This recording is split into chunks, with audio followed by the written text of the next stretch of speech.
अम्मन युजीबुल मुस्तर्रा इज़ा दआहु व यक्शिफु सुआ। ये 20वें पारे के पहले सफ़े पे है, ये याद रखिएगा। पहले ही सफ़े पर जिसको कुरान पढ़ना आता है उसको बिठाएं, उससे पूछें वो आयत किधर है। शुरू के अंदर ही है, 4-5 सत्रों के बाद।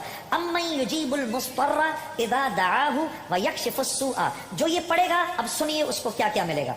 सबसे पहले कि इस आयत को जो हर नमाज के बाद पढ़ेगा, उसके बाद अगर वो दुआ करेगा, अल्लाह रब्बुल इज्जत फिलफोर उसकी उस दुआ को कबूल फरमाएंगे। और अगर फिलफोर कबूल फरमाएंगे। और अगर अल्लाह अपने इल्म से जानते हैं कि थोड़ी देर बाद इसका कबूल होना जरूरी है, थोड़ी देर बाद कबूल करेंगे।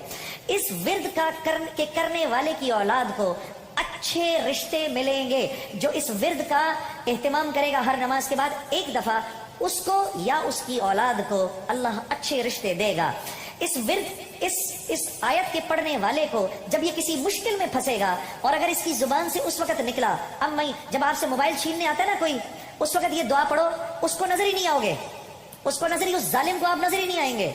ये मैं आपको बता रहा हूं, मेरी गर्दन पकड़ लेना। अगर किसी को देखोगे मोबाइल छीनने आ रहा है, ये दुआ पढ़ो, अम्मन युजीबुल मुस्तर्रा इज़ा दआहु व यक्शिफु सुआ। अल्लाह उस जालिम को हिम्मत ही नहीं देगा आपके पास आने की।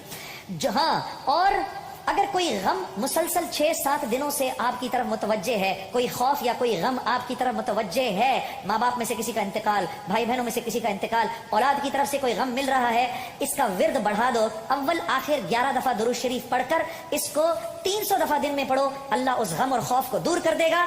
ये विर्द पढ़ने वाला अल्लाह कभी इसको नामुराद नहीं करेगा। ये जो दुआ मांगेगा, अम्मन युजीबुल मुस्तर्रा इज़ा दआहु व यक्शिफु सुआ, अल्लाह इसकी दुआ पूरी करेगा।